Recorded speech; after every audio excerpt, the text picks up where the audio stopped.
पालनहार के रूप में जाने जाते हैं। परंतु आज हम आपको एक ऐसी दिव्य कथा सुनाने जा रहे हैं जहां एक साधारण सा सर्प विष्णु भगवान का प्रिय भक्त बनकर काल सर्प नहीं बल्कि कल्याण सर्प बन जाता है। यह कहानी केवल भक्ति की नहीं बल्कि विश्वास, त्याग और ईश्वर की अनंत कृपा की है। एक विशाल वन के बीच एक छोटा सा सर्प जन्म लेता है। नाम था नागेश। नागेश साधारण सर्प नहीं था। जन्म से ही उसका मन शांत, कोमल और ईश्वर से भक्ति से भरा था।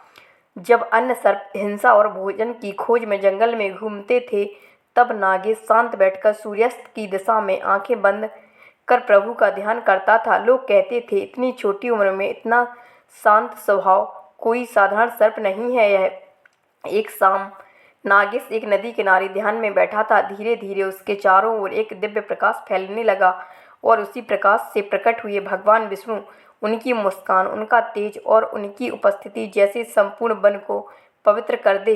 विष्णु भगवान बोले, बस नागेश, तुम्हारी भक्ति से मैं प्रसन्न हूँ। माँ लक्ष्मी भी तुम्हारी सरलता से प्रभावित हैं।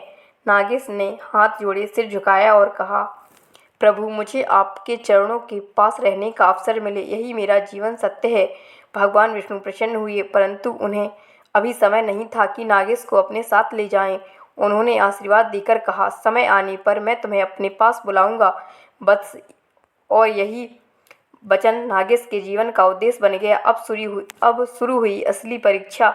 वन में एक कथा फैल गई। एक दिव्य सर्प भगवान से वरदान पा चुका है। यह सुनकर लोग उसे पकड़ने लगे, कहीं कोई धार्मिक कारण से, कहीं लोभ से, तो कहीं डर से। कई बार नागेश को अपने प्राण बचाने पड़े, पर उसने कभी किसी को नुकसान नहीं पहुंचाया।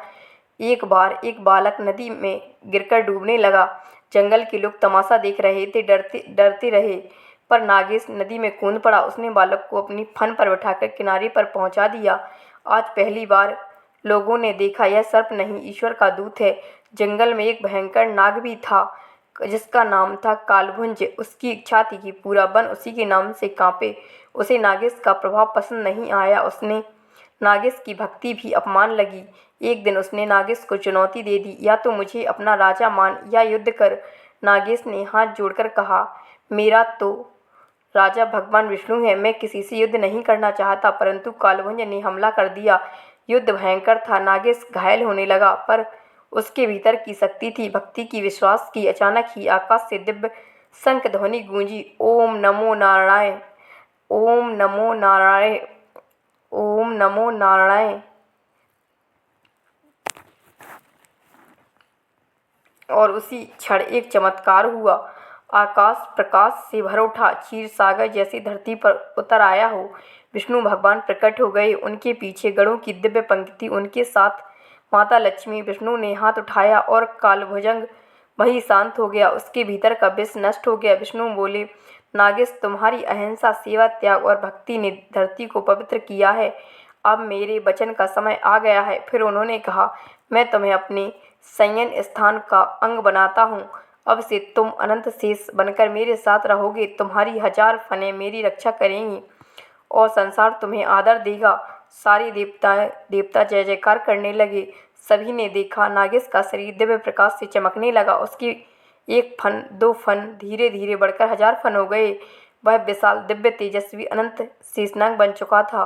विष्णु भगवान क्षीर सागर पर शयन करते और शेषनाग अपनी फनों की छाया से भगवान शिव की रक्षा करते। यह वही नागेश था जो कभी एक छोटा सर्प बनकर जंगल में भटकता था और जिसे केवल भक्ति का भरोसा था। नागेश की इस कथा का संदेश स्पष्ट है, ईश्वर से प्रार्थना करो, पर शर्तों के साथ नहीं। कर्म करो, भलाई करो, किसी को कष्ट मत दो।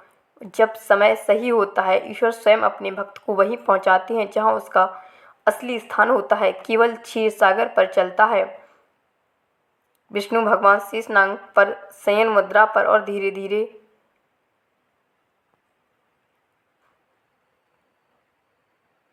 तो दोस्तों, आपको ये कहानी कैसी लगी हमें कमेंट बॉक्स में ज़रूर बताएं और हमारे चैनल पीके भक्ति को सब्सक्राइब करना ना भूलें ताकि हमारे वीडियो के आने वाली नोटिफिकेशन आपको ज़रूर मिलती रहें।